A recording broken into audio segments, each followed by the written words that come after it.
ಈ ವಿಡಿಯೋನ ಸ್ವಲ್ಪ ಗಮನ ಇಟ್ಟು ನೋಡಿ. ಈ ನಾಯಿ ನೋಡಕ್ ಸ್ವಲ್ಪ ಡಿಫ್ರೆಂಟ್ ಆಗಿಲ್ವಾ? ಇದನ್ನ ನಿಜವಾದ ನಾಯಿ ಅನ್ಕೊಂಡ್ರಾ? ಅಲ್ಲ, ಇದೊಬ್ಬ ಮನುಷ್ಯ. ಒಬ್ಬ ವ್ಯಕ್ತಿ ಕೋಟ್ಯಾಂತರ ರೂಪಾಯಿ ಖರ್ಚು ಮಾಡಿ ಮನುಷ್ಯನಿಂದ ನಾಯಿಯಾಗಿ ಕನ್ವರ್ಟ್ ಆಗಿದ್ದಾನೆ. ಸೋಷಿಯಲ್ ಮೀಡಿಯಾದಲ್ಲಿ ಹೀಗಂತ ಒಂದು ಸುದ್ದಿ ಹಬ್ಸಿದ್ದಾರೆ.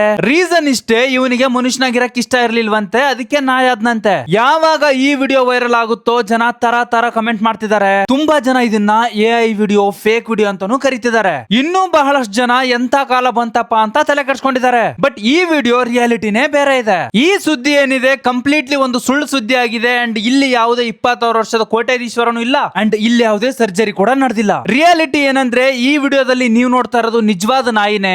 ಅಂಡ್ ಇದು ಒಂದು ಮೆಕ್ಸಿಕೋದಲ್ಲಿ ಸಿಗುವಂತ ಸ್ಪೆಷಲ್ ಬ್ರೀಡ್. ಇದರ ಹೆಸರು ಝೋಲೋ ಅಂತ. ಈ ನಾಯಿ ಸ್ಪೆಷಾಲಿಟಿ ಏನಂದ್ರೆ ಇದರ ಮೈ ಮೇಲೆ ಯಾವುದೇ ಕೂದಲಿಲ್ಲದೆ ಇರೋದ್ರಿಂದ ಈ ರೀತಿ ನೋಡಕ್ ಕಾಣಿಸುತ್ತೆ. ನೀವು ಸಡನ್ ಆಗಿ ನೋಡಿದ್ರೆ ಒಂದ್ ರೀತಿ ಮನುಷ್ಯನ ರೀತಿನೇ ಕಾಣಿಸುತ್ತೆ. ಸೋಷಿಯಲ್ ಮೀಡಿಯಾದಲ್ಲಿ ಬರೋದನ್ನೆಲ್ಲ ನಂಬಕ್ ಆಗಲ್ಲ ಅಂತ ಮತ್ತೆ ಪ್ರೂವ್ ಆಯ್ತು. ಇದನ್ನ ನಿಜ ಅಂತ ಅನ್ಕೊಂಡಿರೋ ನಿಮ್ಮ ಫ್ರೆಂಡ್ಸ್ ಗೆ ಈ ರೀಲ್ ನ ಶೇರ್ ಮಾಡಿ. ಅಂಡ್ ಇದ್ರ ಬಗ್ಗೆ ನಿಮ್ಮ ಅನಿಸಿಕೆನ ಕಮೆಂಟ್ ಮಾಡಿ. ಇದೇ ರೀತಿಯ ಹೆಚ್ಚಿನ ಕಂಟೆಂಟ್ ಗಾಗಿ ಫ್ಯಾಕ್ಟ್ ಬಜಾರ್ ಪೇಜ್ ನ ಫಾಲೋ ಮಾಡ್ಕೊಳ್ಳಿ.